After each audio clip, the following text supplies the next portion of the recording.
leisure park in a disused quarry at Stoke St Michael in Somerset. An original proposal put forward in 1981 failed because no single backer could be found. Well, now the idea is to operate a franchise system with various interested bodies providing the facilities. Rosie Reed reports from the old quarry on the latest applications. On the face of it, there's nothing remarkable about Hobbs Quarry. It's much like any other disused site, a pretty messy place. But things could soon change here if proposals are accepted by Mendip District Council to build a garden centre, ski slope and restaurant. But such attractions are likely to pale into insignificance besides a far more spectacular site which lies deep beneath these limestone rocks. And it all begins in this hole in the ground. At present, only experienced cavers can get a look into what experts rate the finest limestone caves in Britain. In any case, it's a job for well-equipped enthusiasts, not a Sunday outing for the whole family.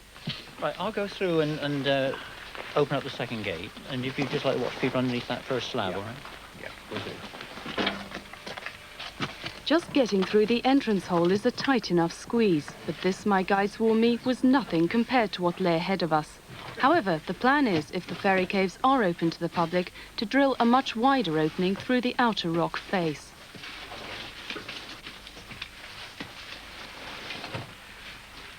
The first part of Shatter Cavern certainly lives up to its name. It's a mass of smashed boulders and jagged rocks. And then there were those rather ominous-looking red marks. Consultant geologist Willie Stanton explained. Well, of course, the cave was found by blasting in a limestone quarry, and the enormous amounts of explosive used shattered the rocks tremendously. And the cavers who explored the cave first had to show which parts of the roof were still in a dangerous state.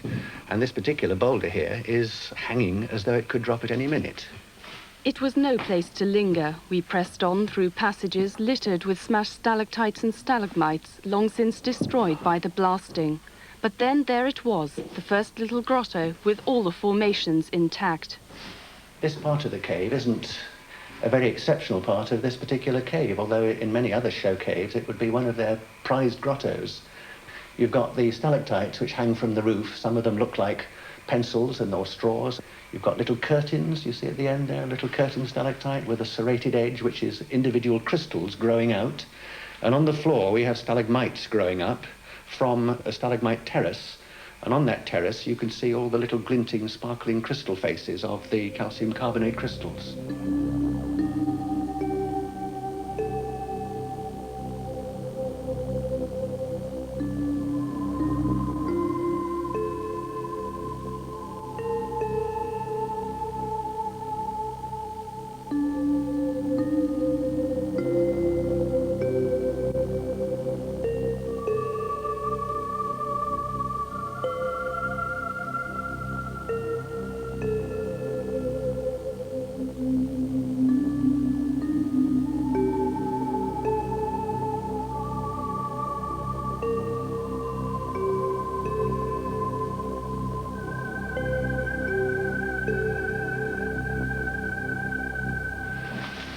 So, Willie, it looks like we've come to a dead end here. No, you can get through there if you try hard.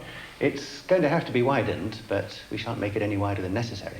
You really mean I'm going to get through there? You have a go. I knew I should have gone with that. Here I go.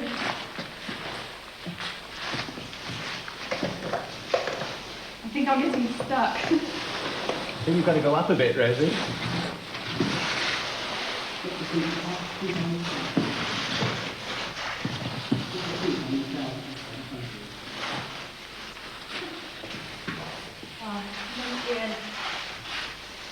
Oh, thank goodness for that. It's okay, Willie, come through. Although the terrain provides a challenge for cavers, it's going to need careful building work to ensure easy access for the public. The idea is to construct tunnels and send visitors down in small parties of 10 alongside an experienced guide. Each person will be given a torch and encouraged to go on an adventure. But with such complicated building work ahead, how are the formations going to be protected? Well, one of the most important things is we're not going to do it in a rush.